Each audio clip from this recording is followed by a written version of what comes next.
The night I finally snapped, my father stood in my living room and screamed, "If you don't take care of her, you will be fired."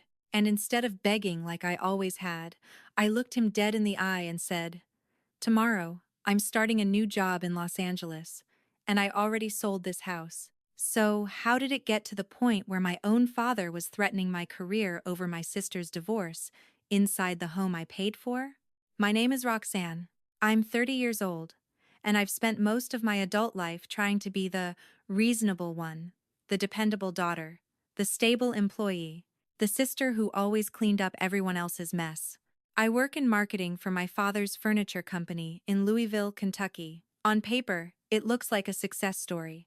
A family business, a good position, a solid paycheck, and a nice home I bought on my own. But what people didn't see was the price I paid for that stability. In my family, love was never something you earned by being yourself. Love was something you earned by being useful. And I had been useful for a long time. For years, my father Marcus had built his empire with the same tools he used to run our household: control, intimidation, and fear. At work, he was a respected businessman. At home, he was a man who believed obedience was the same thing as loyalty. And then there was my sister, Jessica. Jessica is older than me by 4 years, and she has always lived like the world was supposed to bend for her. She had the kind of confidence that didn't come from talent or hard work, it came from knowing someone would always catch her. Usually, that someone was my father. And when my father couldn't catch her, he threw her at me. It all began about 3 months before that dinner table showdown. I remember the night clearly because it was one of the rare evenings when my life felt calm. I had just finished a brutal week at work: client meetings, inventory issues, last-minute marketing edits, typical chaos in a company where everyone expected me to fix everything without complaint. I fell asleep early in my quiet little house, the one place I could breathe without being judged or ordered around. Then, at around 2:17 a.m., my phone rang. That sound, sharp and frantic in the dark, felt like an alarm going off in my chest. I fumbled for it, squinting at the screen, and my stomach dropped instantly. "Jessica." I almost didn't answer. But the truth is, I was trained to answer. I pressed accept, and before I could even say hello, my sister's voice exploded into my ear in dramatic, hysterical sobs. "Roxanne!" she cried. "He threw me out. He actually threw me out." For a moment, I was too groggy to understand. What are you talking about?" I whispered, sitting up. "My husband," she snapped between sobs. "That monster. He kicked me out like I'm trash. I'm standing outside with my suitcase. I have nowhere to go." And then, like it was the most natural thing in the world, she added, "You need to come pick me up. Dad said you have plenty of space." There it was. Not a request. A command. I rubbed my face, trying to wake up fully, and a cold dread crawled through me. Jessica had gotten married less than 6 months earlier. It had been a whirlwind romance with a wealthy man who adored her at first, until he realized what everyone eventually realizes. Jessica didn't just like luxury. She felt entitled to it.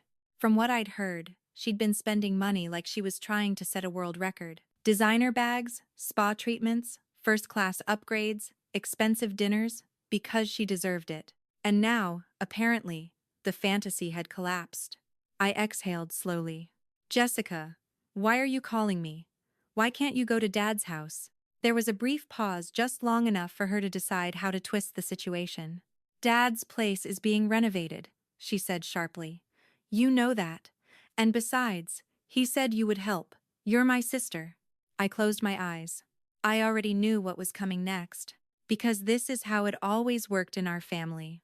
Jessica made a mess. My father got angry not at her, but at whoever refused to clean it up.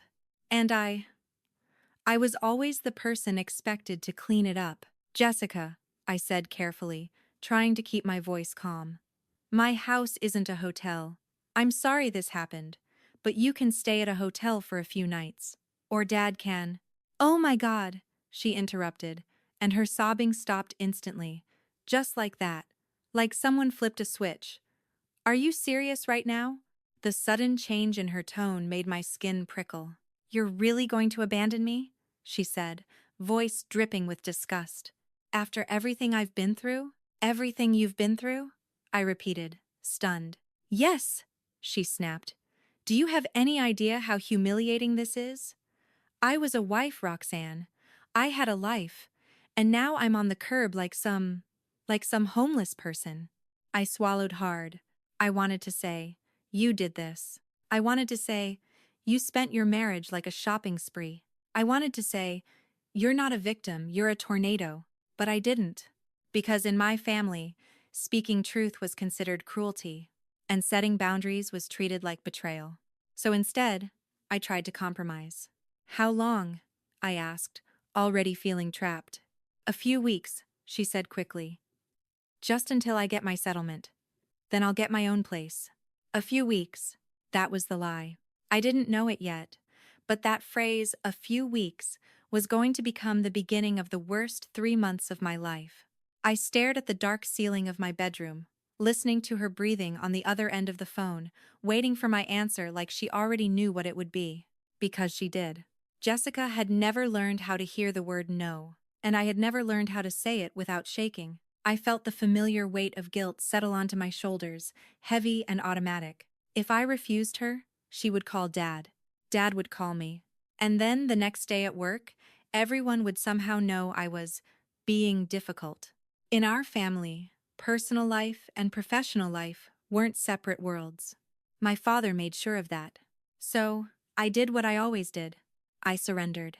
Fine, I said quietly. Come here. I'll make up the guest room. Jessica let out a dramatic sigh, like she was doing me a favor. Good, she said. And Roxanne? Don't make this harder than it needs to be. I'm already going through enough. Then she hung up. I sat there in the darkness, phone still pressed to my ear, my heart pounding like I'd just agreed to something dangerous. And the worst part?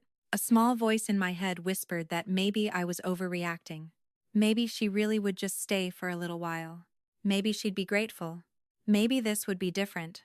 I got out of bed and walked into the hallway of my quiet house. I looked around at everything I'd built, my clean countertops, my neatly arranged furniture, the soft, neutral colors that made the space feel peaceful. This home wasn't fancy, but it was mine.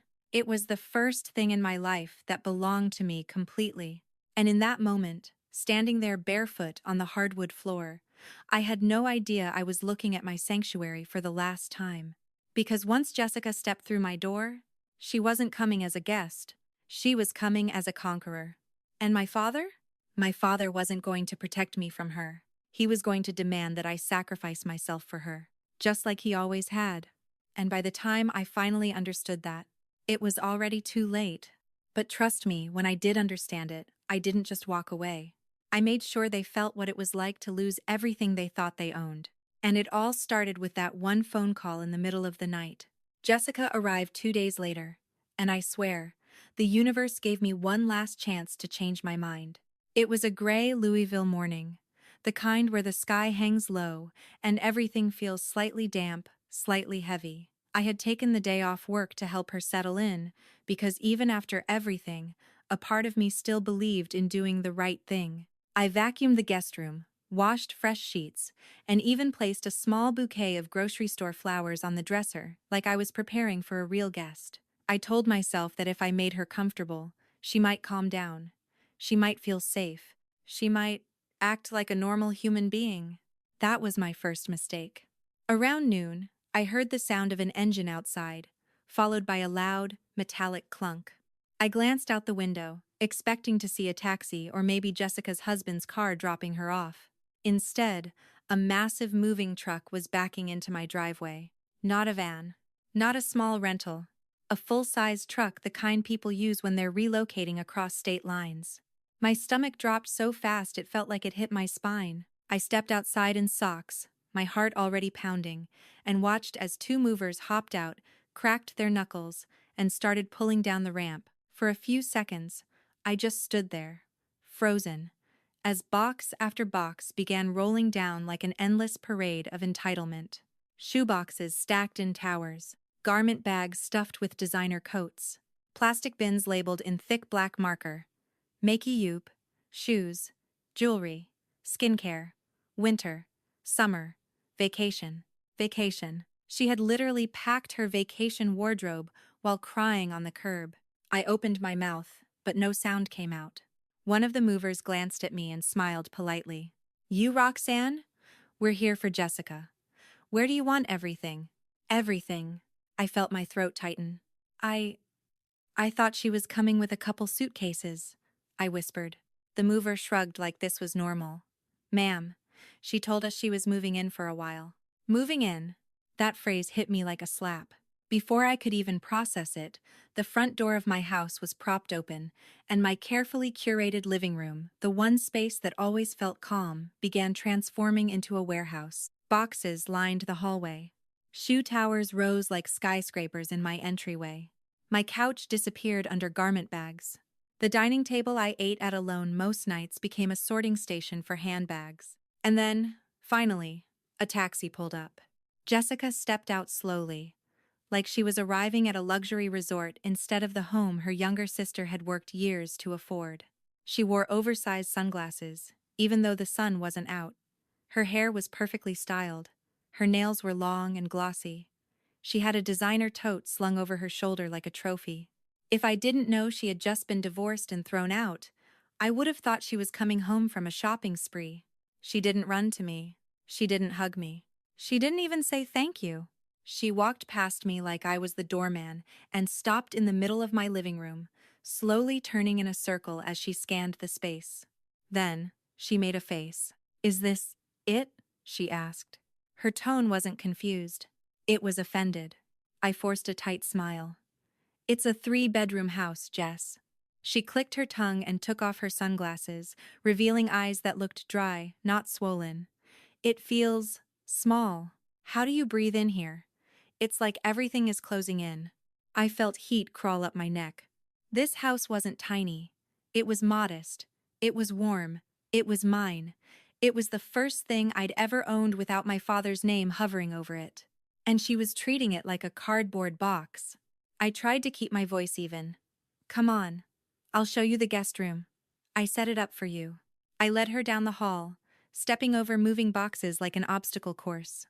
The guest room was clean, bright, and simple. I had bought a new comforter and folded towels on the bed. Jessica stepped inside, looked around, and immediately wrinkled her nose.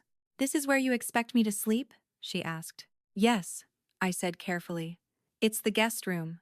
She turned and stared at me like I had just insulted her mother. No, Roxanne. Absolutely not. My pulse spiked. Excuse me?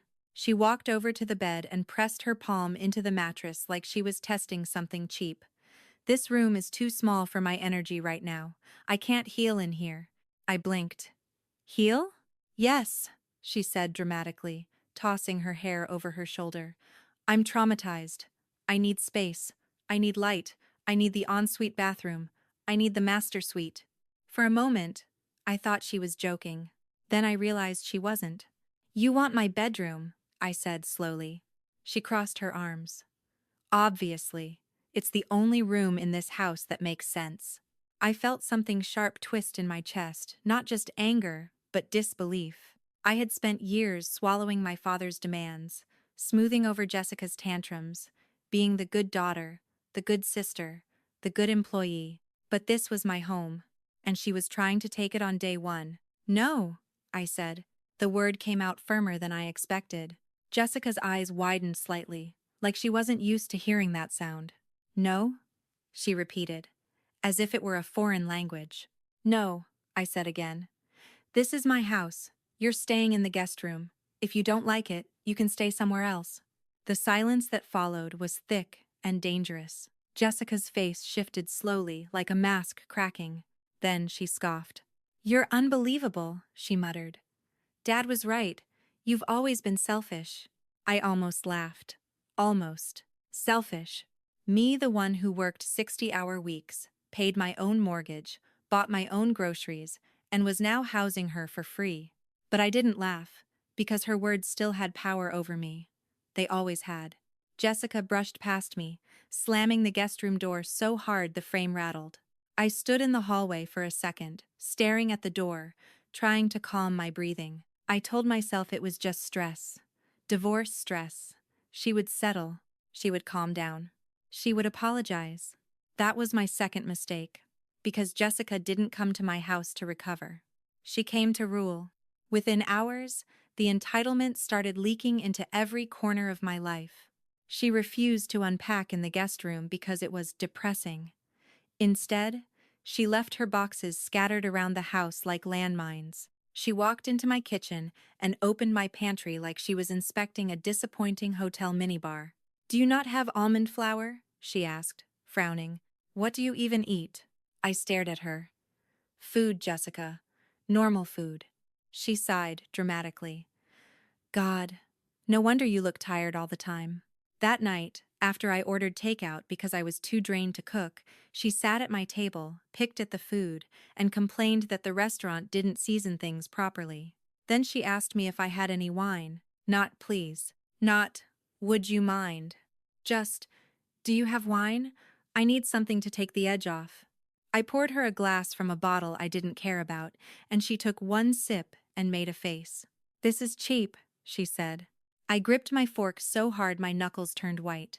The next morning, I left for work early, desperate to escape the tension.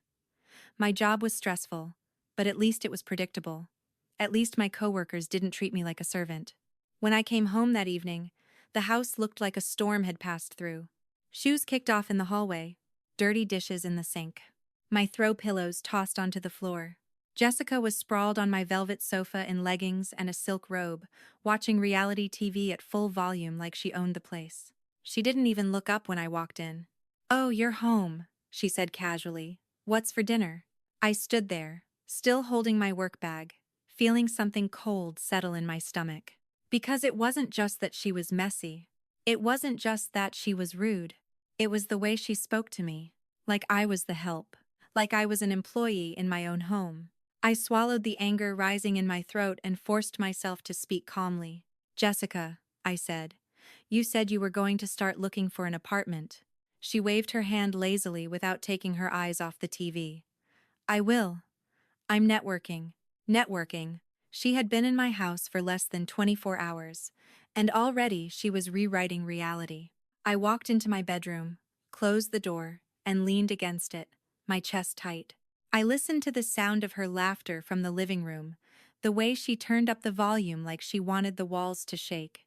And in that moment, I realized something that made my blood run cold. Jessica didn't see my house as a temporary shelter. She saw it as a prize. And if I didn't stop her now, she was going to take everything. Not just my space, not just my money, but my peace. And the worst part? I knew exactly who would help her do it. My father. Because in his eyes, Jessica wasn't the problem. Jessica was the favorite. And I was the one who was expected to sacrifice. Always. So I lay awake that night in my own bed, staring at the ceiling, listening to the muffled sound of her TV through the wall. And for the first time since I bought that house, I didn't feel safe inside it. I felt like a stranger.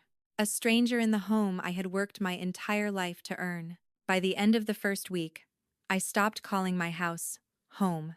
I started calling it a place I slept, because that was all it felt like anymore, some temporary shelter where I came back at night, exhausted, only to find new ways my sister had rewritten the rules of my life.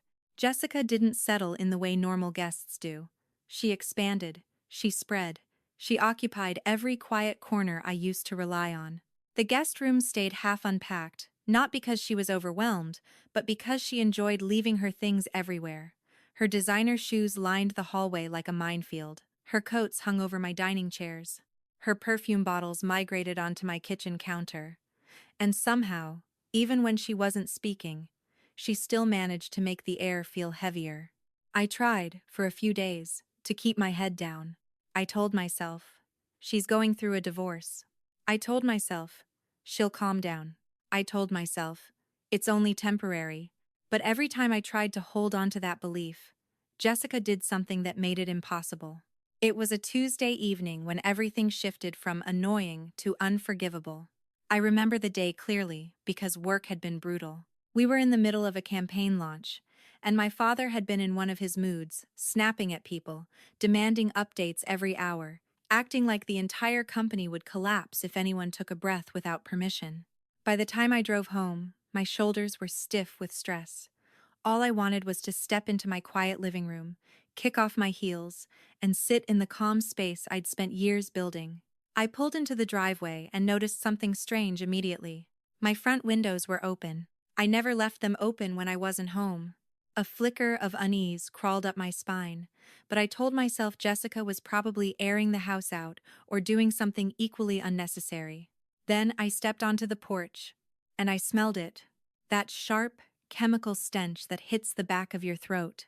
Fresh paint.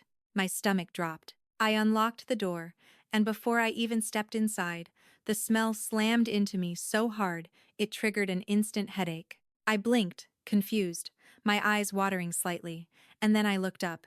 My living room, my carefully curated, soft-toned sanctuary was gone. The calming grays, the neutral whites, the clean, modern vibe that made the space feel like a deep breath. All of it had been replaced by a garish, nauseating shade of bubblegum pink. Not a gentle blush, not a tasteful accent wall. A full, aggressive, neon pink that looked like someone had exploded a teenager's dream bedroom all over my house. For a second, I couldn't move. My brain refused to accept what my eyes were seeing. I stepped forward slowly, like I was walking through someone else's home, and I felt a wave of rage so strong my hands started to shake. Then my eyes landed on the empty space above the sofa. My artwork. My limited edition abstract prints, pieces I'd saved for months to buy, pieces that made me feel like my home reflected who I actually was, were gone. I spun around, scanning the room, my heartbeat thundering. "Jessica?" I called out, my voice already tight. No answer. The only sound was muffled music coming from somewhere deeper inside the house. I rushed toward the garage, my heels clicking sharply on the floor, and flung open the door. And there they were. My prints were stacked in a dusty corner like trash, shoved behind a pile of old boxes and a trash bin. One of the frames was chipped. Another canvas had a smear of dirt across the bottom edge. The air in the garage was damp, and I could already see the beginning of warping. My vision blurred for a moment, not from sadness, but from fury. I stood there, gripping the doorframe, breathing hard, feeling like someone had violated me in a way I couldn't explain to anyone who hadn't lived it. Because it wasn't just paint. It wasn't just art. It was the fact that she had made a decision about my home without asking me, without caring, without even pretending to respect me. And that was only the beginning. The music grew louder as I walked back inside. It wasn't just music. It was bass-heavy, thumping bass that made the floor vibrate. And then I heard laughter. Not Jessica's normal dramatic laugh. Multiple voices. Strangers. My steps quickened as I followed the sound toward the kitchen. And when I rounded the corner, I froze. My kitchen island had been turned into a chaotic buffet. There were half-eaten plates everywhere, takeout containers stacked like a landfill. Empty soda cans and beer bottles littered the countertops. Someone had spilled something sticky on my quartz surface, and it glistened under the overhead lights. And there, standing in the center of it all, like she was hosting a party in a mansion she owned, was Jessica. She was holding court with a group of 5 or 6 strangers who looked exactly like the kind of people she attracted: unemployed, loud, careless, and completely comfortable taking up space that didn't belong to them. One guy sat on my pristine white bar stool with muddy boots. Another was leaning against my fridge like it was his. A woman I'd never seen before was laughing while flicking ash into something. I narrowed my eyes. And then my blood ran cold. My crystal coasters.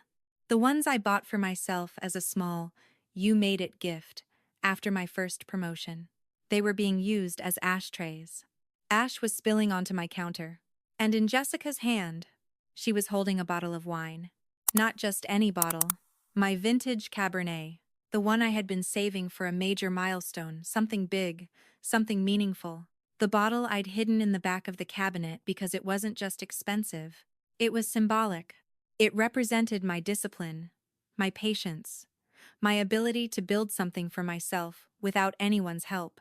And it was open, half empty, being sloshed around like cheap grocery store wine. Something inside me snapped so sharply it felt physical. I stormed forward and grabbed the bottle right out of her hand. The room went silent instantly, like someone had pressed pause. Jessica turned slowly, her lips curling into that smug little grin she always wore when she thought she was untouchable. "What the hell is this?" I demanded, my voice shaking. "Who are these people?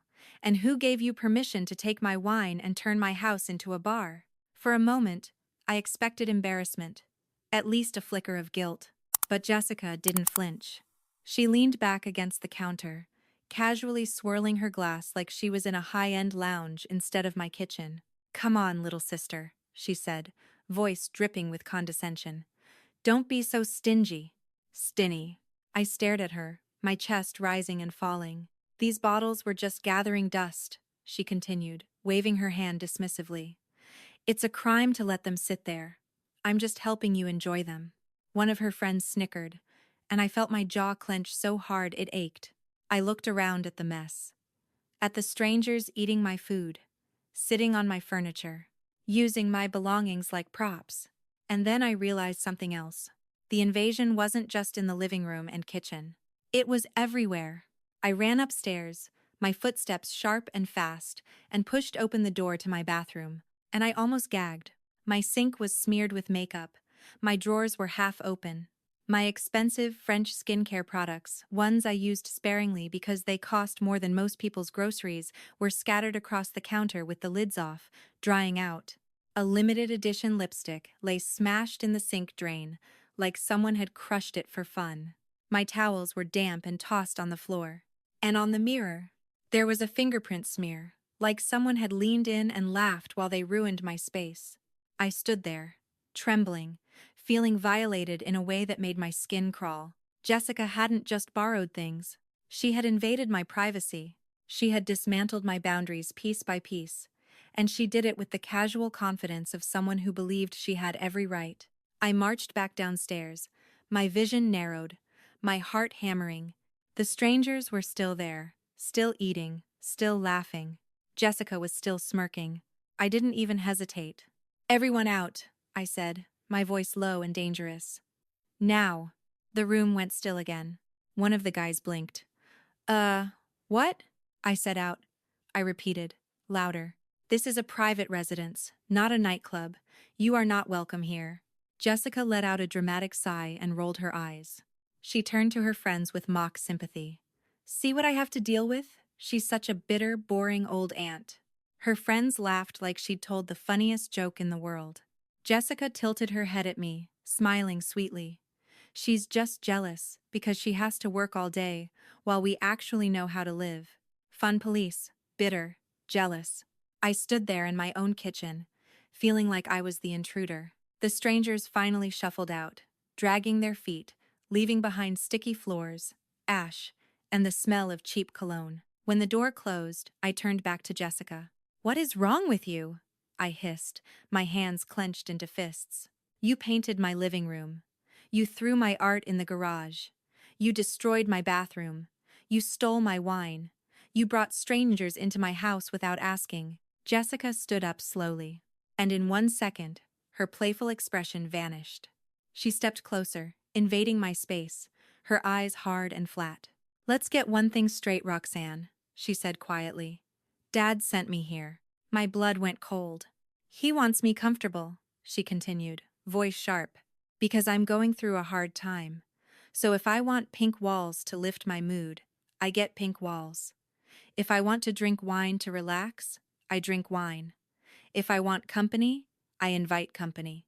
She leaned in closer, her breath smelling faintly of my Cabernet. "I'm his favorite," she whispered. "Remember? You're just the one who pays the bills." Then she brushed past me, bumping my shoulder deliberately, and headed toward the hallway like she owned the place. I stood there alone in the pink nightmare she had created, staring at the empty doorway. My house felt unfamiliar. The air felt wrong. And for the first time, I wasn't just angry, I was afraid. Because I finally understood something that made my stomach twist. Jessica wasn't going to leave when she got back on her feet. She was going to stay until I broke. And my father, my own father, was going to make sure I let her. That night, I sat on the edge of my bed, listening to her laughter echo through the walls, and I realized my sanctuary was gone. And if I didn't do something soon, I was going to lose far more than my living room walls. After the night of the party, I stopped pretending this was a temporary inconvenience. I started living like someone trapped in their own home. I moved through my mornings quietly. Like if I stayed calm enough, maybe Jessica would get bored. Maybe she'd finally remember she was a guest and not the owner. I kept telling myself I could endure it for a few more weeks, that once the shock of her divorce wore off, she would start rebuilding her life. But Jessica wasn't rebuilding anything. She was settling in. And the worst part was how quickly she adapted to the idea that I existed to serve her. Every day followed the same humiliating pattern. I would wake up early, get dressed for work, and step into the kitchen to find last night's mess still waiting for me. Sticky counters, plates in the sink, half-empty cups abandoned on the coffee table, like my home was a hotel suite that came with free housekeeping. Jessica would appear around noon, draped in one of my soft robes as if she'd always lived there. She'd open the fridge, sigh dramatically, and complain that I didn't stock real food. She'd scroll on her phone while I rushed around trying to get out the door, and she'd toss out requests like they were orders. Can you pick up oat milk on your way home? Make sure you get the organic kind. Oh, and I need more candles. The energy in here is depressing. I wasn't her sister anymore. I was her unpaid assistant. I tried, more than once, to have a calm conversation. I'd sit across from her at the kitchen island and say things like, "Jess, I really need you to start looking for a job," or, "Can we set a timeline for you moving out?" And every time, she'd respond the same way, a slow blink, a bored expression, and a dismissive wave. "I'm networking," she'd say, like it was a magic word that excused everything. Then she'd change the subject and ask what I was cooking for dinner. But 2 weeks after she moved in, she did something that finally forced reality to slap me across the face. It happened on the first Monday morning of the month, when the bills were due and my stress level was already sitting at a dangerous high. I was standing at the kitchen island with a mug of lukewarm coffee, trying to mentally prepare for another day of managing my father's chaos, when my phone buzzed. It was a notification from my bank. At first, I assumed it was something harmless, a routine alert, maybe a paycheck deposit, maybe a reminder about the mortgage. But then I read it. Transaction declined, $1,248. My stomach dropped. I stared at the screen, confused, then immediately tapped into the app. And as soon as I saw the account activity, my hands started shaking so hard I nearly dropped the phone. There were charges everywhere. Not groceries. Not household essentials. Not the small things I had foolishly told myself she might need. This was a list that looked like a celebrity's weekend. A luxury department store. A high-end boutique. A $300 lunch at a French bistro. A massive bill from a day spa. And then more. Shoes, jewelry, a skincare subscription, a wellness consultation. The total climbed higher and higher as I scrolled. In less than 10 days, Jessica had maxed out the supplementary credit card I had given her, one I had set with a strict $5,000 limit. $5,000. Gone. And not just gone. Spent like it was nothing. I felt my vision narrow, the edges of the room blurring as anger surged through me so fast it made me dizzy. I didn't even remember walking down the hall.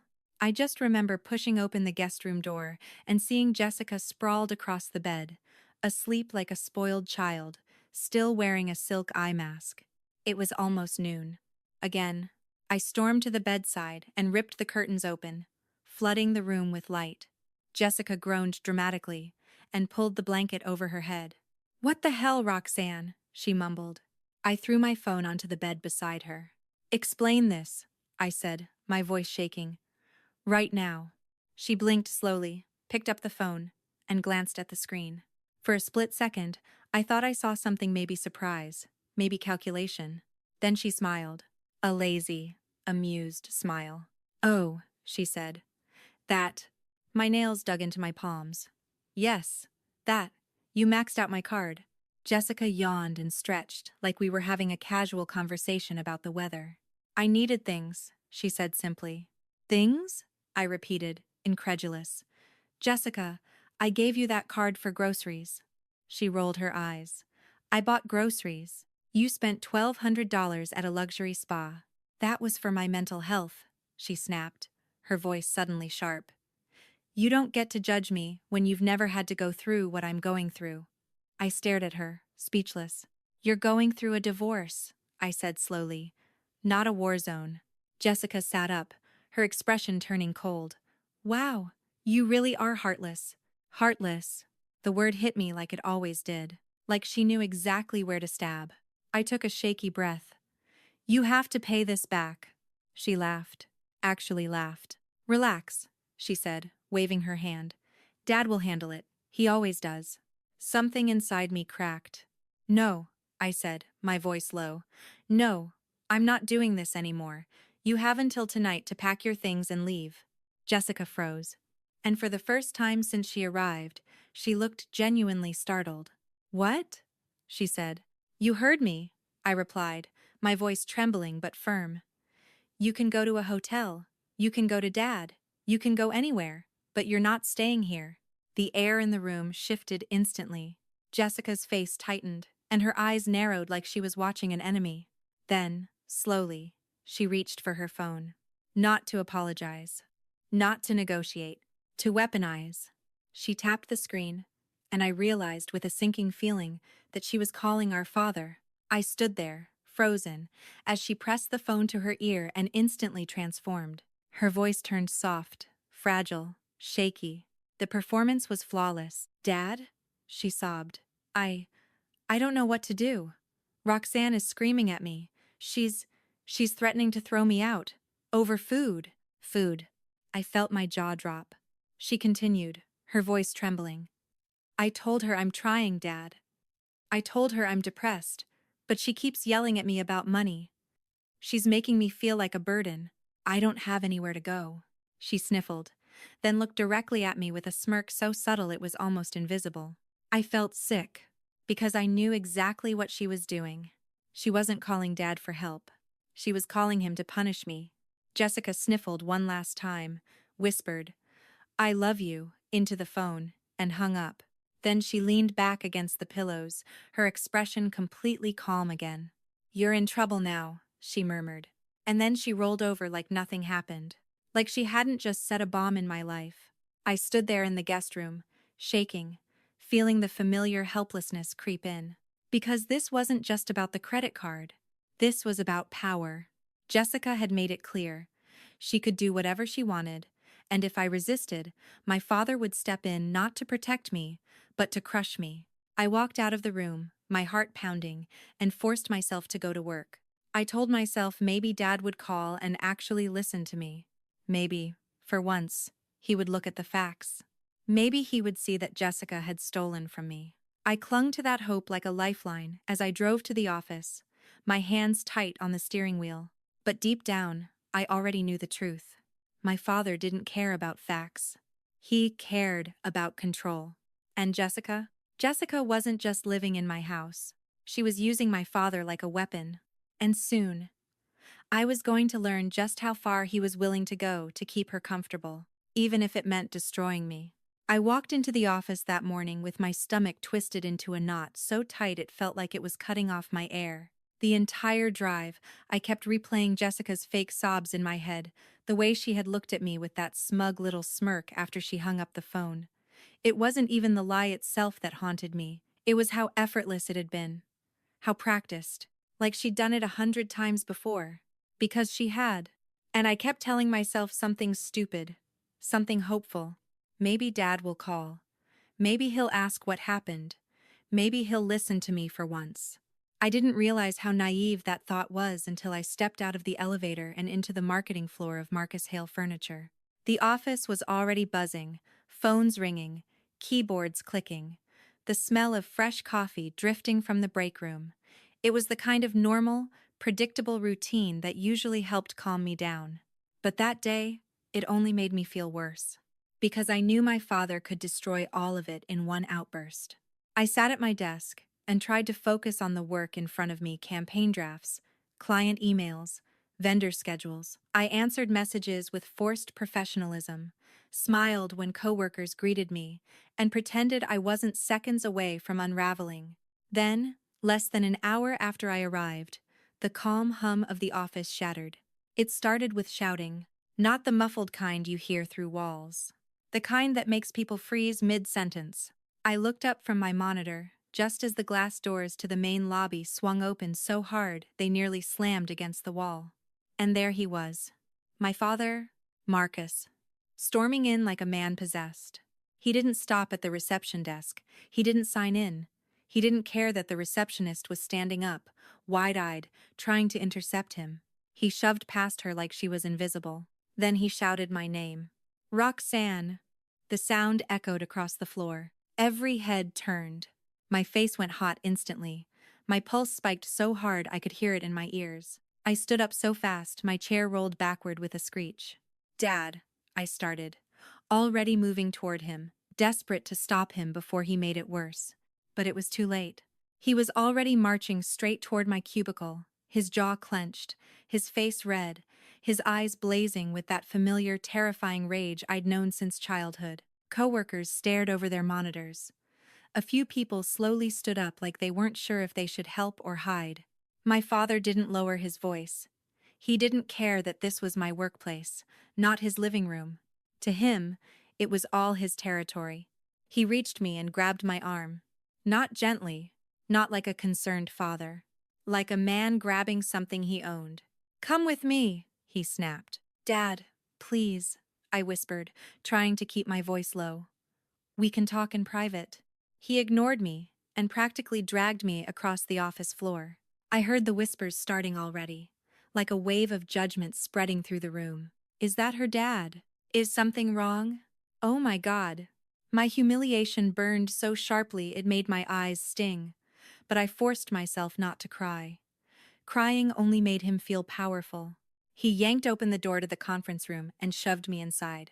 It was the worst room he could have chosen. Glass walls. No blinds. A literal display case. The entire marketing floor could see straight through. He slammed the door behind us and turned on me like I was an enemy. What the hell do you think you're doing? He roared. I took a shaky breath, trying to steady myself. Dad, she maxed out my card, I said quickly, pulling my phone out. I have the transactions. She spent $5,000 in less than. I don't care, he snapped. The words hit me like a punch.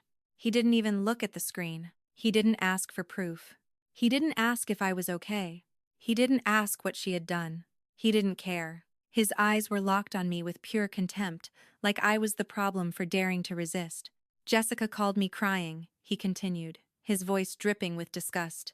Do you know how that makes you look? Screaming at your sister when she's already suffering? Suffering? I repeated, incredulous. Dad, she painted my living room pink. She threw my art in the garage. She brought strangers into my house. She destroyed my bathroom. She is going through a divorce, he shouted, slamming his fist onto the table so hard the sound echoed like a gunshot. People outside the room flinched. I saw a few heads jerk back.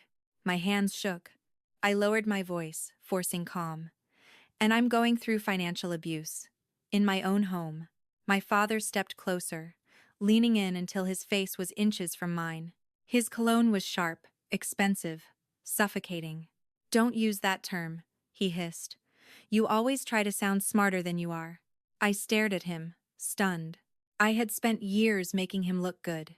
Years cleaning up messes in the company, smoothing relationships with clients, writing campaigns that kept revenue flowing. And he was talking to me like I was a stupid child. Dad, I said, my voice trembling, this is my house, my money. I'm not responsible for her lifestyle. His eyes narrowed. Then his expression shifted, and I knew that shift. It was the moment his rage turned into something colder, more calculated, more dangerous. He straightened his suit jacket slowly, like he was preparing to deliver a final judgment. I don't care if you're right or wrong, he said, voice suddenly calm. Your duty is to support your sister. Duty. That word again. The word he had used my entire life to keep me obedient. I swallowed hard. You can't force me. He smiled. Not warmly. Not like a father. Like a man who enjoyed watching someone realize they were trapped. Oh, I can, he said. Then he pointed at me with a trembling finger and said the sentence that still makes my stomach turn when I remember it. If you don't take care of her, you will be fired. My heart stopped. For a second, the room went silent, except for the faint hum of the air conditioner. I could see my coworkers outside pretending not to stare, but I knew they were watching. They were reading my lips. They were piecing together the scene. My father had turned my private family crisis into office entertainment. I felt humiliation crawl up my throat like bile. "Dad," I whispered, "you can't threaten my job because of what happens in my personal life." He leaned closer. His eyes burned. "This isn't just your job," he said. "This is my company. Your title exists because I allow it." I flinched, because he was right. And he knew it. He continued, voice low and deadly. "If you kick Jessica out, I will fire you by the end of the day. And don't think you'll just go find another job in Louisville." My blood ran cold. He wasn't finished. "I know everyone," he said. "Every major furniture distributor, every marketing firm, every business owner worth anything in this state. And I will make sure they all know your name." My chest tightened. "You would blacklist me?" He shrugged like it was nothing. "If you force my hand, force his hand." As if I was the one attacking him. As if he wasn't standing there threatening to destroy my entire future. I felt tears burn behind my eyes, but I blinked them back. I refused to give him the satisfaction. "Why?" I whispered. "Why are you doing this? She stole from me." My father's jaw tightened. "She is your sister," he said, like that explained everything. "And she is fragile. She needs support. You have always been strong." There it was. The sick logic. Jessica was allowed to be selfish because she was fragile. And I was required to suffer because I was strong. I stared at him, breathing hard, feeling something inside me shift. For the first time in my life, I saw him clearly, not as my father, not as my protector, but as my captor, a man who didn't love me as a person. He loved me as a resource, a tool, a bank account, a solution. And when that tool tried to refuse, he threatened to break it. I straightened my shoulders, even though my whole body was shaking. "Dad," I said, my voice quiet but steady, "you can't use work to force me to be her servant." For a split second, I thought he might hit me. Then he smiled again.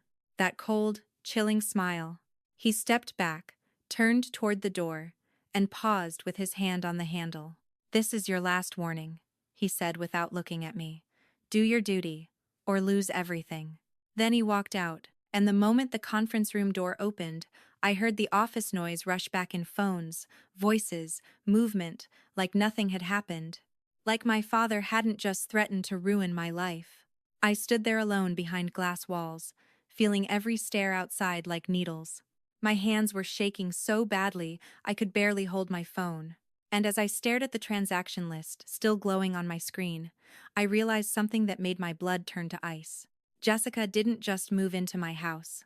She moved into my life. And with my father backing her, I wasn't just fighting my sister. I was fighting the entire system that had kept me trapped since childhood. But that was also the moment something else happened. Something quiet. Something powerful. I stopped hoping my father would change. I stopped trying to be understood. And for the first time, I started thinking like someone who wanted to escape. Because, if my father was willing to destroy my career to keep Jessica comfortable, then I had no reason left to protect him. No reason left to protect her. And no reason left to protect the life I had built in Louisville. That day, sitting at my desk with my cheeks still burning from humiliation, I opened my laptop and did the one thing my father never expected. I started applying for jobs. Not in Kentucky. Not in any place where my father's name could reach me. Somewhere far enough away that his threats would become meaningless. Somewhere with sunlight. Somewhere with oceans. Somewhere like Los Angeles. And as I clicked submit on the first application, I felt something I hadn't felt in a long time. Hope. Not the fragile hope that someone would save me, but the sharp, steady hope that I could save myself. After my father stormed out of that glass-walled conference room, something inside me went quiet. Not calm, not peaceful, just cold. Like the part of me that still hoped he would act like a real parent finally shut down for good. I sat at my desk for the rest of the day with a smile glued to my face, answering emails, approving campaign drafts, and speaking in my most professional tone while my insides churned like poison. Every time a coworker glanced my way, I wondered what they were thinking. Every time my phone buzzed, my heart jumped, expecting another threat. But the call never came. Not from my father. Not from Jessica. Because they didn't need to call. They already believed they had won. They believed the fear would do the work for them. And for the first time in my life, I realized the truth with brutal clarity. My father didn't need to love me. He just needed me to obey. That night, I drove home with my hands locked on the steering wheel so tightly my knuckles hurt. The sky over Louisville was dark and heavy, and the streetlights blurred into long streaks through my windshield. When I pulled into my driveway, the bubblegum pink glow from my living room windows made my stomach twist. I sat in my car for a full minute before going inside, breathing slowly, trying to prepare myself for whatever Jessica had done while I was gone. The moment I opened the front door, the smell of perfume and sugary candles hit me like a wall. The TV was blaring. I could hear Jessica laughing at something on a reality show, like she didn't have a care in the world. I stepped into the living room, and there she was, curled up on my velvet sofa, wearing one of my blankets, eating takeout directly from the container. She didn't even look up. "Oh, you're home," she said lazily. "What took you so long?" I stared at her.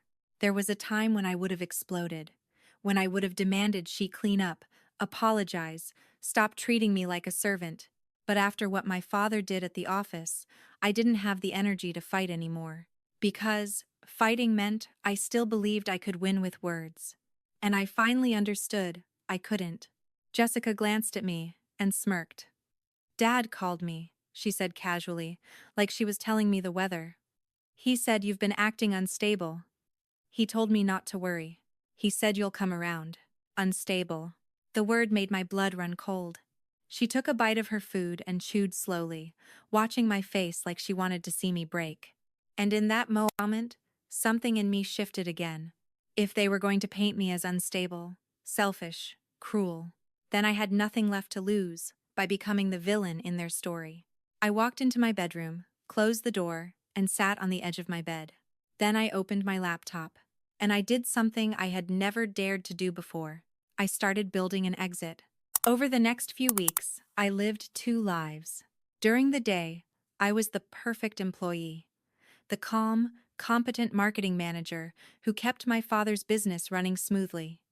I attended meetings, smiled at clients, fixed problems before anyone else even noticed them. At night, I became someone else. Someone strategic. Someone ruthless. I updated my portfolio. I rewrote my resume. I took long lunches and sat in my car in the parking lot doing Zoom interviews with companies across the country. I practiced answering questions in a confident voice while my hands trembled under the steering wheel. I didn't tell a single person at work, not even my closest coworker, because my father had eyes everywhere. And at home, I played the role they expected. I cooked, I cleaned, I paid bills. I pretended Jessica's presence didn't make my skin crawl. But I watched. I watched her patterns. I watched how she used the house, how she treated my things, how she spent money like it was air. I watched how she called my father whenever she wanted to punish me. And every time she did, my determination hardened. Jessica's behavior didn't improve. If anything, it got worse. Once she realized my father had successfully scared me into silence, she became even bolder. She started inviting friends over again, smaller groups this time, but just as disrespectful. She would leave empty wine glasses on my coffee table, lipstick stains on the rim, and then shrug when I asked her to clean up. She'd say things like, "Relax, Roxanne. You're so tense. You should be grateful you're not alone." Alone, eh? As if being alone was worse than being invaded. My father also tightened his grip. He began calling me into his office more often, not for work discussions, but for subtle reminders of power. He'd say things like, "I heard Jessica is doing better. Good. That's because you're finally acting like a real sister." Or, "Remember, Roxanne, loyalty matters. People who abandon family don't get far. Every word was a chain. And the more he spoke, the more I realized something terrifying. He didn't just want me to take care of Jessica temporarily. He wanted this arrangement permanently. He wanted me to be the caretaker, the provider, the one who sacrificed so his favorite daughter never had to face reality. I was being groomed into a lifetime sentence. Then, in mid-June, Jessica gave me the gift I didn't know I needed. She walked into the kitchen one evening while I was making pasta cheap. Simple food because I was trying to recover from the financial damage she'd caused, and she waved her phone in my face like a child showing off a new toy. "Guess what?" she sang. I didn't look up. "What?" "I'm going to Miami," she announced, eyes glittering. "A wellness retreat. 7 days. Oceanfront resort. First class." I froze, the wooden spoon still in my hand. Miami. 7 days. I slowly turned toward her. She was smiling so smugly, like she expected me to be jealous. "You don't have a job," I said quietly. "How are you paying for that?" Jessica shrugged. "It's called having people who care about you." My stomach tightened. I didn't need her to say it. I knew. My father had paid. Of course he had. While threatening to ruin my career if I didn't support her, he was secretly funding her vacations. The hypocrisy was so grotesque it almost made me laugh. Jessica leaned against the counter, watching me. "Try not to miss me too much," she said, "and don't touch my things. I'm serious. I'll know."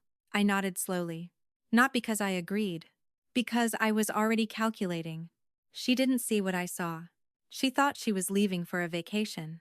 I saw a 7-day head start. The moment her Uber pulled away for the airport 2 days later, I stood in the driveway watching the taillights disappear. And then I went inside, closed the door, and took the deepest breath of my life. My hands were shaking. But my mind was clear. I pulled out a burner phone I had bought weeks earlier. A cheap prepaid device I kept hidden in the back of my closet, because I had realized my father monitored the company phone plan. Then I dialed the only person I trusted completely. Leah, my best friend. Leah wasn't the kind of friend who asked 100 questions. She was the kind of friend who listened once and moved fast. She picked up on the second ring. "Roxanne?" she said, immediately alert. "What's wrong?"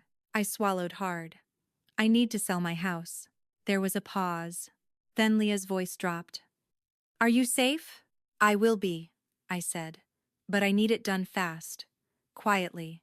No open houses. No signs. No neighbors gossiping." Leah didn't hesitate. "Okay," she said. "Cash buyer?" "Yes," I replied. "As is. 5-day closing." Leah exhaled slowly. "That's extreme." "I know," I whispered. "That's the point." I could almost hear her mind working through the logistics. Then she said, "All right. I have investors. If you're serious, I can make this happen." "I'm serious," I said, my voice steady for the first time in months. "I want to disappear." Leah didn't ask me why. She didn't lecture me about family. She didn't tell me to calm down. She simply said, "Then we do it. I'll call you in a few hours." When I hung up, I stood in the silence of my house. The pink walls glowed around me like a bruise. Jessica's shoe towers lined the hallway like monuments to her entitlement, and for the first time, instead of feeling trapped, I felt something else. Power. Because now, I wasn't reacting anymore. I was moving. That same day, I opened my email and stared at the message I had been too afraid to fully believe. A job offer. Los Angeles. A design firm with a national reputation. Double the salary. A signing bonus. Full autonomy. Everything my father had always promised but never intended to give. My hands trembled as I clicked, accept, and as soon as I did, it felt like a chain snapped inside my chest. Over the next 48 hours, my life became a blur of adrenaline. I forwarded every important document to a new secure email address. I changed passwords. I transferred my savings into a private account my father didn't know existed. I deleted traces of my work from the company server, nothing illegal, nothing destructive, just my personal templates, my contact lists, the systems I had built, the things that belonged to my mind, not to him. By Thursday, Leah called me back. Her voice was sharp with excitement. I found someone, she said. Private investment group. They don't care about the pink walls. They just want the location. They'll wire cash. Closing in 5 days. My throat tightened. 5 days. It was real. Leah hesitated. Roxanne? Once you do this, there's no going back. I looked around at the house, at the walls my sister had vandalized, at the furniture she had ruined, at the air that no longer felt like mine, and I felt no hesitation at all.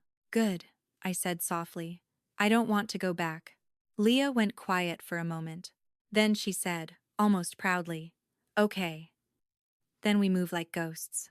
When I hung up, I walked into the living room and sat down on the edge of my own couch. The couch Jessica had been using like a throne.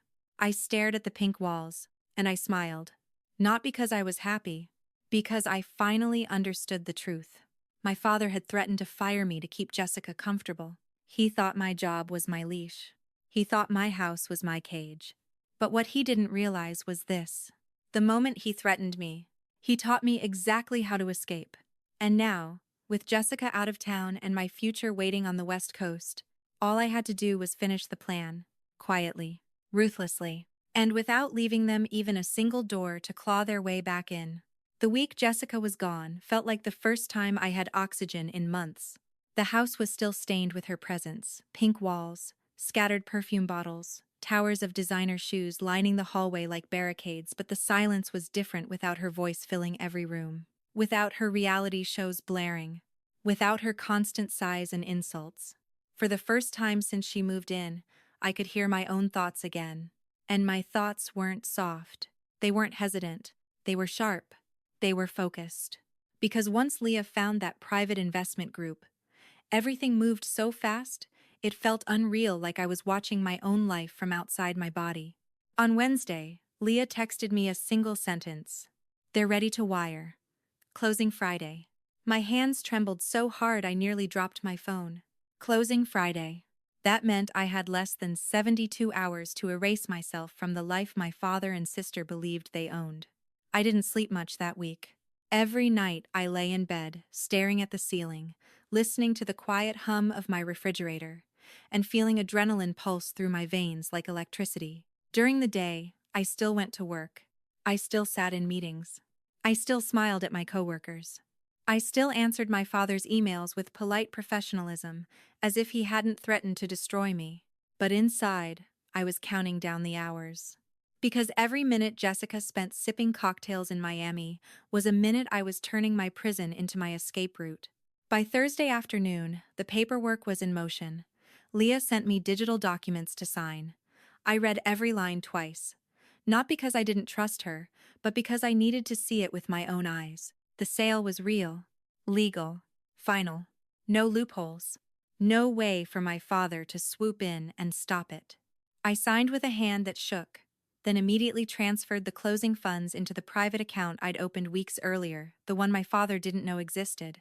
And then I sat at my kitchen island, staring at the screen, feeling something I hadn't felt in years. Power. Not the loud kind. Not the kind my father used. This was the quiet power of knowing I was about to disappear from their reach forever. Friday afternoon, Leah called me. Her voice sounded almost breathless. Roxanne, she said, the money hit the wire. I closed my eyes. My chest tightened. I had expected to feel panic. But instead, I felt relief so heavy it nearly knocked me over. It's done? I whispered. It's done, Leah confirmed. But there's one condition. They want possession immediately. You have to be out by Sunday. Sunday. 2 days. I looked around at the pink walls, the ruined furniture, the empty spaces where my artwork used to hang. I didn't hesitate. Good, I said. I'll be gone. Leah paused. Are you sure? I laughed softly, not because it was funny, but because the question felt absurd. Leah, I said quietly. I've never been more sure of anything in my life. When we hung up, I stood in the middle of my living room and turned slowly in a circle. This house had once been my proudest achievement, my first real boundary, my first proof that I could build a life without my father's name attached. But now it was just a shell, a stage for the final scene. and I was ready to leave it behind. That night, I hired a specialized moving service one Leah recommended. They weren't the kind of movers who showed up at noon with a loud truck and shouted instructions across the street. They were the kind of movers who worked in silence, the kind who understood discretion. They arrived at 2 a.m. Saturday, their truck idling quietly at the curb like a getaway vehicle. 3 men stepped out, dressed in dark work clothes, moving with calm efficiency. No small talk, no questions, just nods. I let them in and handed the foreman a list. "Everything in this closet is mine," I said. "Everything in that drawer is mine. The boxes labeled R are mine." He nodded once. Then I gave him the most important instruction. "Nothing in the guest room gets touched," I said. "Nothing in the hallway piles. Nothing that belongs to Jessica." The foreman looked at me for a second, then nodded again. "Understood." And just like that, my escape began. For the next 6 hours, I moved through my own home like a ghost. I watched them pack my clothes, my books, my personal documents, my laptop, my childhood photos, the few things I still had that weren't tied to my father's control. I took the furniture that mattered. The small armchair my grandmother gave me before she passed. The bookshelf I built myself when I first moved out. The framed diploma my father never celebrated because it didn't benefit him. Everything else? I let it go. The couch Jessica slept on. The TV she watched. The dining table where she ate like a queen. The bar stools her friends had ruined with muddy boots. I didn't want those objects following me into my new life. I wanted a clean cut, a surgical removal. By sunrise, the living room looked hollow, echoing, like a house that had been abandoned for years instead of hours. Jessica's piles, however, remained exactly where they were. Her shoe towers still lined the hallway. Her garment bags still hung over the dining chairs. Her makeup bins still sat in the guest room like she had stepped out for a moment and would return any second. The contrast was eerie. It was like her chaos had been preserved inside a museum of entitlement, surrounded by the emptiness of everything I had taken back. Saturday afternoon, I drove to the airport. Not in a dramatic rush. Not in tears. I drove like someone finally leaving a place that had been poisoning her slowly. I checked into my flight with a calm I didn't recognize in myself. And when the plane lifted off the ground, I looked down at Louisville, shrinking beneath me, and felt my chest expand for the first time in months. I wasn't running anymore. I was leaving. By the time I landed in Los Angeles, the air felt different. Warmer. Zaltier. Like freedom. The corporate housing my new company arranged for me was temporary, but it had a balcony with a view of the city lights. When I stepped outside that first night, I leaned on the railing and listened to the distant hum of traffic, feeling the strange quiet of a life that wasn't being invaded. I slept like a rock. Sunday morning, I woke up early and made coffee. I sat on the balcony, watching sunlight glitter on the horizon, and for a moment, I allowed myself to imagine what it would feel like to live without fear. Then my phone buzzed. Jessica. Her name flashed across the screen like a warning label. I stared at it for a second, then answered. Because I wanted to hear it. I wanted to hear the moment she realized she had lost. Her voice exploded through the speaker. "Roxanne, what is going on?" I took a slow sip of coffee. "What do you mean?" I asked calmly. "Why won't the door open?" she shrieked. "I've been standing outside for 10 minutes. And there's a man inside. A huge man. He says he lives here." I closed my eyes, savoring every word.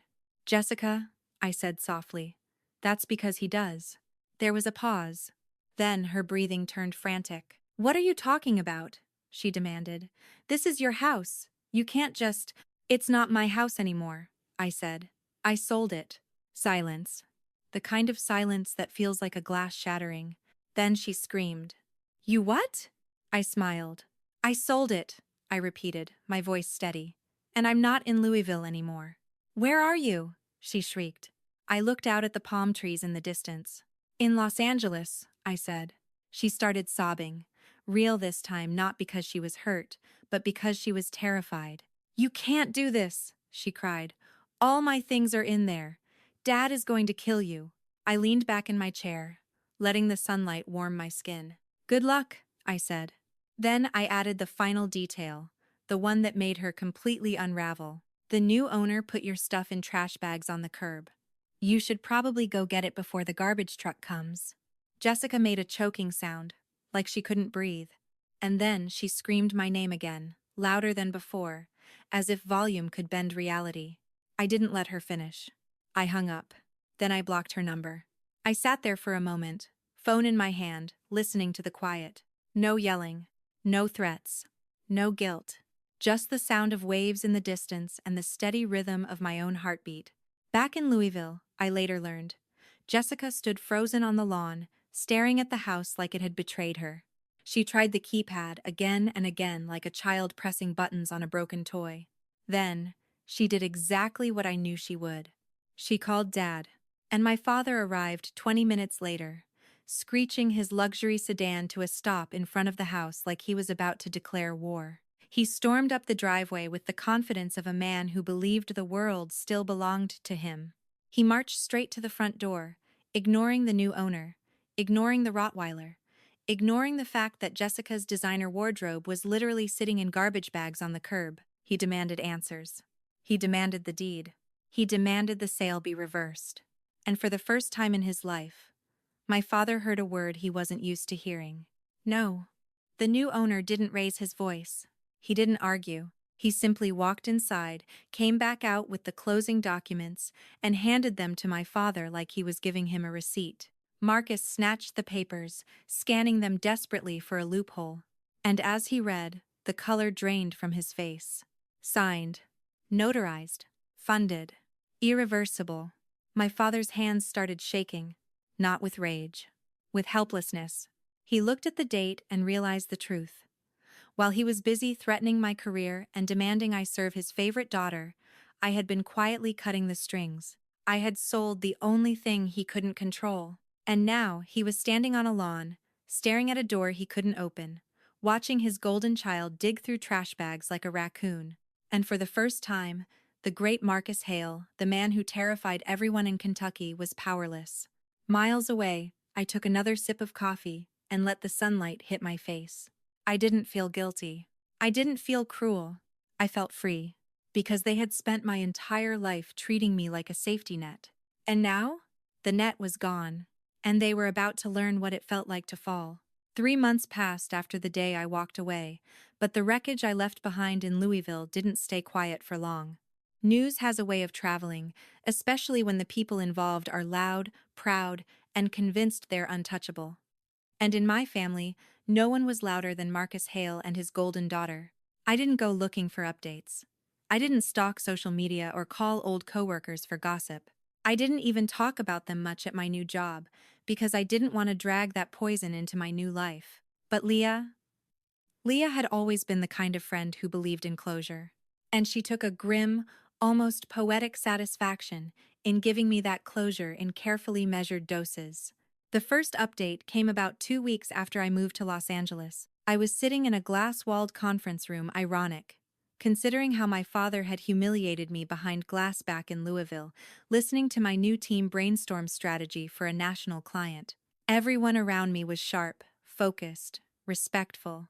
No yelling, no threats, no ego tantrums.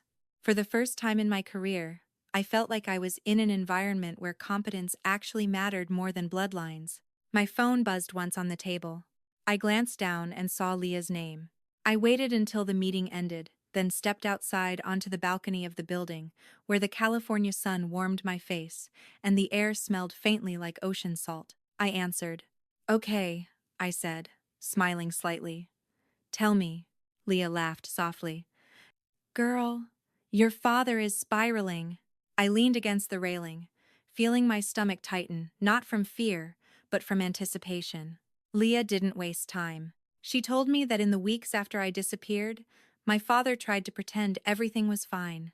He kept showing up at the office, barking orders, demanding reports, insisting the company was running smoothly. But the truth was, Marcus Hale Furniture had never been his empire. It had been mine. For years, I had been the one managing client relationships, keeping vendors happy, negotiating deadlines, smoothing over supply chain disasters, and building marketing systems that made the business look bigger and more stable than it actually was. My father liked being the face. I was the backbone. And when the backbone walked away, the body collapsed. Leah said the first sign of trouble came fast. Within the first month, 3 of their largest commercial clients canceled their contracts, not because they hated the product but because they couldn't get anyone to respond to emails. Deadlines were missed, quotes weren't delivered, orders were delayed. The communication that I had been quietly maintaining like a dam holding back a flood was gone. My father, of course, tried to handle it the only way he knew how. He bullied. He threatened. He ranted. He showed up to meetings like a king demanding obedience. But clients weren't his children. They didn't freeze in fear when he raised his voice. They simply walked away. And every client who walked away took a chunk of revenue with them. The company didn't stumble. It plummeted. By the 6th week, Leah said, the staff turnover became a revolving door. People started quitting. Not dramatically, not with speeches, just quietly, the way I had left. Because once I was gone, there was no one buffering my father's temper. No one translating his chaos into workable plans. The office became a war zone. Then came Jessica. Because if my father's business was the first domino, Jessica was the final shove that sent everything crashing down. After the new owner kicked her out of my former house, she had no choice but to move into my father's estate. And if you think she learned her lesson, she didn't. Jessica treated my father's home exactly the way she treated mine, like a palace built for her comfort. She demanded grocery deliveries. She ran the air conditioning nonstop. She ordered packages daily. She redecorated rooms without asking. She complained about the size of the bedrooms like she was reviewing a hotel. And my father let her. At first, because he was still clinging to his identity as the powerful patriarch, the man who could provide anything for his favorite daughter. He couldn't admit he had lost control. So instead, he drained himself dry, trying to maintain the illusion. Leah told me my father paid off the credit card debt Jessica racked up on my account, not because he felt guilty, but because he didn't want me to sue them. He wanted to avoid public embarrassment. But Jessica didn't stop. She simply opened new cards, in his name. And my father, desperate to keep her happy, let her. The money that should have gone into saving his dying business was being funneled straight into Jessica's closet. It was like watching someone pour gasoline onto a fire while screaming for water. The breaking point came late the following month when the banks finally intervened. Leah told me Marcus tried to renew a business credit line, something he had always used as a cushion when cash flow dipped. But this time, the bank declined. His accounts were bleeding. His clients were gone. And his personal savings, his retirement fund, the money he always bragged about, had been quietly drained by Jessica's spending. For the first time in his life, my father faced something he never thought would touch him. Humiliation. He couldn't bully the bank. He couldn't threaten a loan officer. He couldn't scream his way out of numbers. So he did the one thing he had always mocked other people for doing. He sold his house. The big, 4-bedroom colonial he used as a symbol of status. The home where he hosted business dinners, where he sat in his leather chair like a king, where he made speeches about legacy and family honor. Leah sent me the listing link. It was surreal seeing it online like any other house. Photos of the polished hardwood floors, the staged living room, the backyard my father always bragged about, and then the price. Under market. A quick sale. Because he needed cash immediately. The irony was so sharp it almost made me laugh. The man who threatened to destroy my career if I didn't provide housing for his favorite daughter lost his own home because of her. And that wasn't even the worst part. After the sale, they didn't move into another estate. They moved into a cramped 2-bedroom apartment on the outskirts of Louisville. A rundown complex with thin walls, peeling paint, and a permanent smell of damp carpet. Leah heard it through mutual acquaintances, and honestly, I didn't feel joy when she told me. I felt confirmation. Confirmation that the world I escaped was exactly as toxic as I remembered. Because even in that apartment, they didn't become humble. They didn't become grateful. They became bitter. Jessica blamed my father for losing everything. She screamed that he failed her. She accused him of being weak, of not providing enough. and my father screamed back that she was a parasite who bled him dry. Neighbors complained about shouting matches late at night. The two people who once stood together to crush me were now trapped together, destroying each other. And neither of them had the strength to survive alone. While they were unraveling, my life in Los Angeles was quietly rebuilding. I didn't magically become happy overnight. Healing isn't that simple. I still had moments where my chest tightened when my phone rang. I still flinched sometimes when someone raised their voice in a meeting. But every day, the fear faded a little more. At my new firm, no one cared who my father was. No one cared about my last name. They cared about my work. And I was good at my work. Within 2 months, I was trusted with bigger projects. I was invited into strategy sessions. I was treated like an adult, not a tool, not a servant. An equal. I rented a small studio apartment a few blocks from the water, nothing fancy, but clean, quiet, and completely mine. I painted the walls a soft sage green because I wanted to. And every time I came home and locked the door, I felt something deep in my bones settle. Safety. No one was going to burst in. No one was going to demand my bed. No one was going to threaten my livelihood. Then, one afternoon, the past tried to claw its way back in. I was in the middle of a strategy meeting when my phone buzzed with a notification from my blocked messages folder. A voicemail had slipped through. From my father.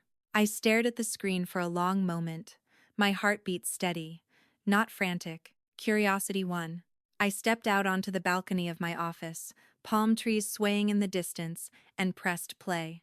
The voice that came through the speaker didn't sound like the man who had terrorized me. It was cracked. Desperate. Small. "Roxanne, it's Dad," he began, and there was a pause where I could hear him breathing like he was trying not to cry. "Listen. I was wrong." I waited. I wanted to hear the apology. I wanted to hear him say he loved me. But that's not what came. "The company is going under," he continued. I don't know the login for the vendor portal. I don't know your systems. Please, you have to come back." I felt my stomach twist not with sadness, but with disgust. He wasn't calling because he missed me.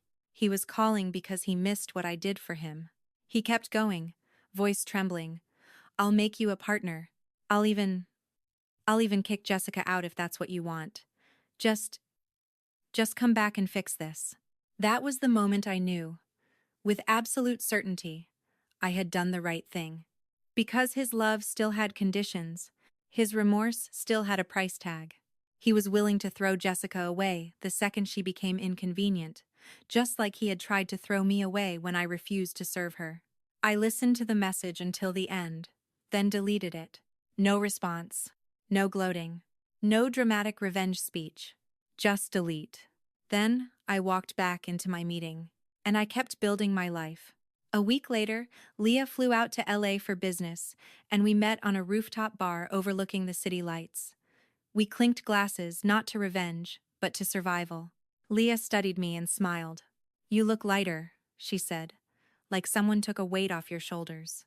I laughed softly. Because they did. As the wind brushed against my skin and the skyline glittered in the distance, I realized something that felt almost sacred. I didn't win because I destroyed them. They destroyed themselves. All I did was stop letting them use me as the foundation of their delusion. And that is the real ending of my story. Not revenge. Freedom. Because the truth is, shared DNA is not a license for abuse. Family is not supposed to drain you dry, threaten your livelihood, and punish you for having boundaries. And money, financial independence isn't just currency. It's the power to say no. The power to leave. The power to build a life no one can invade. I don't wish them harm, but I don't wish them well. They are ghosts to me now, fading memories of a life I outgrew. And as I stand here in Los Angeles, with ocean air in my lungs and peace in my home, I know one thing with absolute certainty. I will never go back. If there's one thing this story proves, it's that the most dangerous kind of betrayal doesn't always come from strangers. It often comes from the people who know exactly how to guilt you, control you, and call it family. Roxanne didn't escape with screaming matches or dramatic revenge. She escaped with something far more powerful: clarity, strategy, and the courage to finally choose herself. This video isn't just about a spoiled sister and a controlling father. It's about what happens when you spend your whole life being the responsible one, the fixer, the provider, the emotional punching bag, until one day you realize you were never loved for who you are, only for what you can give. And the truth is, a lot of people watching right now know that feeling. So if this story hit close to home, let it be a reminder. Setting boundaries isn't selfish, it's survival.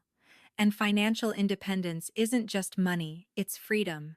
Thank you for staying with Roxanne's journey until the very end. If you want more gripping, emotional, and satisfying stories about betrayal, revenge, and rebuilding your life stronger than ever, make sure you subscribe to Hanji Wei Iyagi. Your support helps these stories reach the people who need them most.